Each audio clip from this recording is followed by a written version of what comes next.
Oui, bonjour. Après avoir campé le contexte dans la vidéo précédente, nous allons regarder ce qu'on appelle les enjeux de la méthanisation. Les enjeux de la méthanisation sont de différents ordres. Nous avons dans un premier temps des enjeux environnementaux et de gestion des déchets.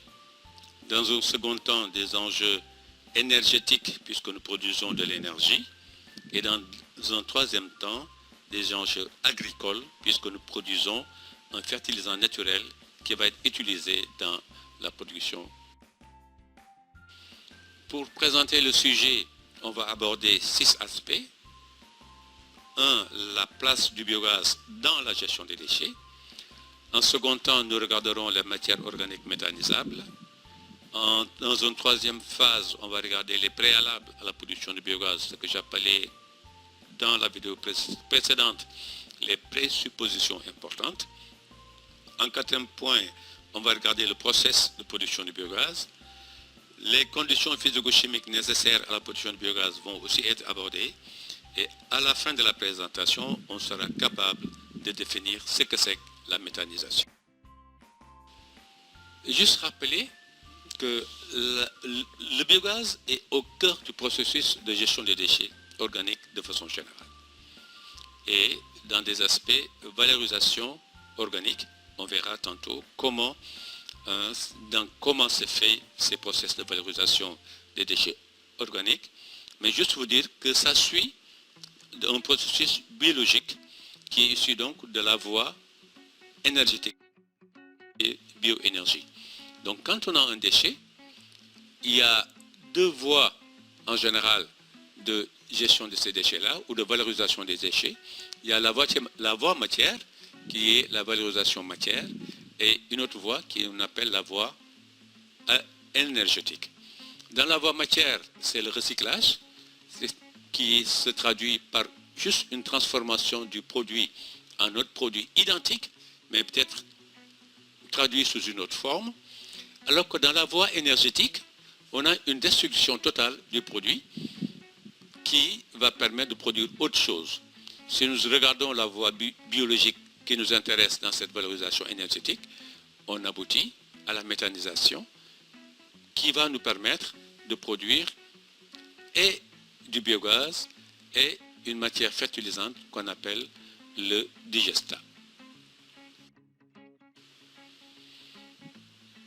Ces matières organiques méthanisables, il faut qu'on arrive également à les structurer et savoir de ce qu'on peut les tirer.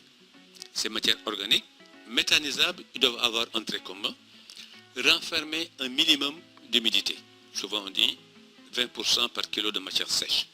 Quand vous prenez de la matière, il faut qu'il y ait au moins 20% de matière sèche.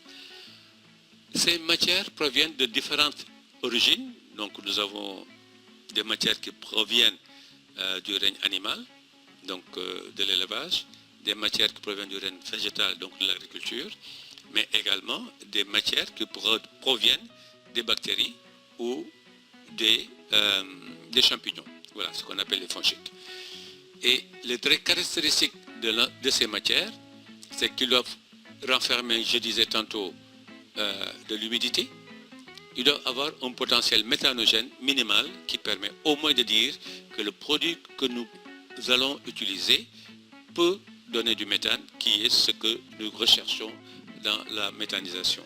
Donc, qu'il y ait en son sein la capacité de produire du test biogaz. Ces matières, donc, ils sont d'origine diverse. Ils peuvent nous provenir des abattoirs, ils peuvent provenir des fermes agro-industrielles ou même des fermes simples. Ils peuvent également provenir des établissements agro-industriels qu'on a l'habitude de regarder ou de voir dans nos...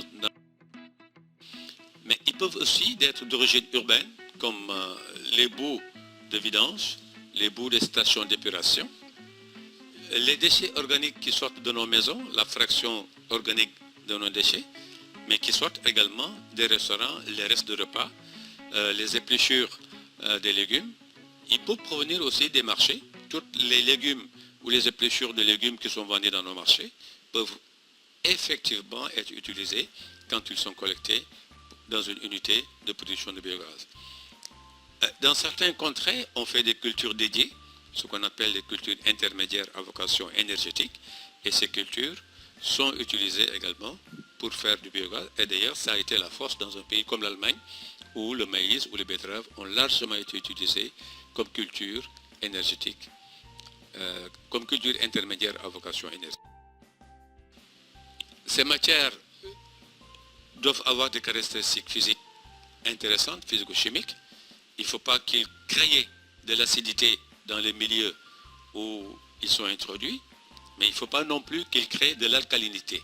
Parce que le milieu dans lequel on va produire notre biogaz, il doit être ni acide ni basique. Donc il faut qu'on arrive à ce qu'il demeure neutre. Bon, si tel n'est pas le cas, nous avons les process pour rectifier tout ça. Et ces matières qu'on introduit doivent avoir un bon rapport carbone-azote. Souvent, la ration qu'on donne à notre digesteur, quand il est d'origine animale et végétale en même temps, on peut présupposer qu'il y a de fortes chances qu'il y ait un bon rapport carbone-azote. Quand on utilise la bouse de vache, on a en général intrinsèquement dans la bouse de vache un bon rapport carbone-azote. En plus de ce rapport, il faut des conditions de température maîtrisées, ni trop chaud, ni trop froid. Et je disais tantôt, puisqu'on s'intéresse au potentiel méthane, il faut faire plutôt des analyses laboratoires au labo pour déterminer quel est le potentiel de production de méthane intrinsèque renfermé dans les substrats que vous utilisez, ce qu'on appelle des BMP tests. Les conditions importantes qu'il faut respecter avant de vous lancer dans la mise en place d'une unité de méthanisation, rassurez-vous que vous avez des quantités de déchets suffisantes pour alimenter régulièrement votre digesteur. Il ne faut pas qu'il y ait des ruptures dans l'alimentation de votre unité de méthanisation. Il faut que ces déchets aient des qualités, soient de qualité, donc il faut qu'ils renferment tout ce qu'on a décrit précédemment, ni alcalin, ni acide, et un bon potentiel de production de méthane. Mais rassurez-vous également que vous avez un espace suffisant pour construire, ça c'est surtout dans le cas des biodigesteurs industriels. Mais dans les autres cas également, dites-vous bien, est-ce que j'ai de la place pour poser mon digesteur quand il faut le poser, ou construire quand il faut construire. Et le dernier aspect, il arrive fréquemment que le digestat qui ressort de la production de la méthanisation soit encombrant. Donc prévoyez un espace suffisant où on peut stocker le biogaz. Et rassurez-vous qu'il y a un bon système après-vente qui pourrait intervenir en cas de panne. Parce que la maintenance, c'est un aspect très important dans une unité de méthanisation. On a juste là, dans ces slides, une présentation de ce que c'est que les résultats d'un BMP test, qui nous permet de dire, dans le temps, quelle est la quantité de déchets, quelle est la quantité de biogaz mesurée en normes mètres cubes, qui a été produit par la matière que nous avons utilisée. Donc vous voyez une courbe assez intéressante, selon les types de fractions ou les types de rations, quel est le pouvoir méthanogène des rations que nous avons utilisées. Dans tous les cas, on a des productions assez intéressantes au bout d'un certain nombre de jours. Le processus de production nous renvoie, ou le processus, je précise bien, le processus de production nous renvoie aux 4 étapes que parcourt la matière organique avant d'être utilisée ou avant de devenir de la méthane. On passe d'abord par l'étape hydrolyse, où la matière organique est décomposée en molécules simples par des micro-organismes. Ensuite, on passe à l'étape suivante, qui est la phase acidogénèse, où ce sont des bactéries acidogènes qui prennent le relais des bactéries simples. Et ensuite, la phase méthanogène, ou acétogène plutôt, qui est la troisième phase, où nous avons des acétates qui sont produits. Et c'est dans la dernière phase de la méthanogénèse que se produit le biogaz. Ce processus-là, il se déroule entre 35 et 45 jours, c'est ce qu'on appelle communément le temps de rétention hydrique de la matière organique. Parmi les conditions suffisantes et pas nécessaires qu'il faut présenter, c'est la température et le pH. Parce que la température nous renvoie à des modes ou à des voies de production du biogaz. Les deux voies majeures, c'est la voie mésophile, donc la température doit être entre 30 et 40 degrés, et la voie thermophile, où la température est autour de 45-60 degrés. Et on verra dans les aspects qui vont venir par la suite, qu'est-ce que ça signifie, l'impact de la température sur les voies de production de biogaz. Le pH, c'est un autre aspect qu'il faut arriver à maîtriser, parce que le pH, le biogaz, le processus qu'on vient de présenter, les 4 étapes-là, ne se font que quand les conditions de pH et de température sont vraiment dans des conditions idéales. C'est pour ça qu'il faut réellement arriver à les maîtriser, il faut les mesurer. Il y a des outils qui permettent de le faire. Nous sommes donc en mesure de définir aujourd'hui ce que c'est que la méthanisation. Et dans une tentative de définition, on dira c'est un processus de dégradation de la matière organique par des micro-organismes dans des conditions contrôlées de température et de pH. Et tout ça dans un milieu anaérobie, donc dans l'absence d'oxygène.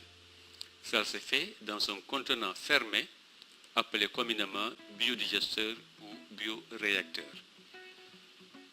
À l'issue, au bout, in fine donc, on a deux produits, du biogaz, qui est un mélange gazeux saturé en eau, dont la composition majeure est surtout du méthane entre 50 et 70%, du gaz carbonique entre 20 et 50%, de l'hydrogène sulfuré et de l'oxygène.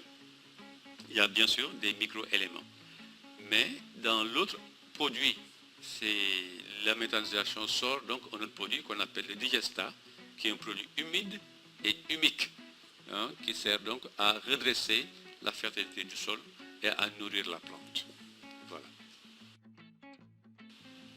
Et donc là, indépendamment des grands enjeux que j'avais présentés tantôt, que je vais rappeler dans ces aspects-là, donc les enjeux de la méthanisation, on peut dire au sein de la collectivité, c'est une contribution à la transition énergétique, donc c'est les aspects énergétiques des enjeux du biogaz, une moindre émission de gaz à effet de serre et une meilleure gestion des déchets, donc c'est les aspects environnementaux et gestion des déchets, et une transition agroécologique par l'utilisation du digesta en agriculture. Donc c'est le troisième aspect que j'avais décrit tantôt, qui sont les enjeux pour l'agriculture. Mais au sein d'un territoire, lorsqu'on a des pratiques ou lorsqu'on a plusieurs unités de gestion, de méthanisation, donc on peut arriver à de l'autonomie énergétique, on peut créer beaucoup d'emplois, parce que, et dans tous les secteurs de la filière, ça peut être aussi bien au niveau des équipementiers, parce qu'ils auront beaucoup d'équipements à vendre, mais également au niveau des installateurs, ça peut être au niveau des bureaux d'études qui conçoivent et qui mettent en place les projets. Et la recherche même doit être impulsée, peut être impulsée par ces biais, parce que plus il y a d'unités à poser, plus les besoins de résultats sont là, plus la recherche est mise à profit. Et donc, une troisième fine, donc je disais tantôt, c'est une façon au sein d'un territoire de faire des gestions de proximité des déchets. Je ne vais pas insister sur les slides que vous êtes en train de regarder, parce que c'est en fait des rappels sur ce que nous avons déjà. Je vais juste, pour terminer la présentation, vous dire que la suivante donc, va nous permettre de regarder quelles sont les technologies du biogaz ou quelles sont les technologies à utiliser pour produire du biogaz, ce qu'on a appelé les technologies du biodigester.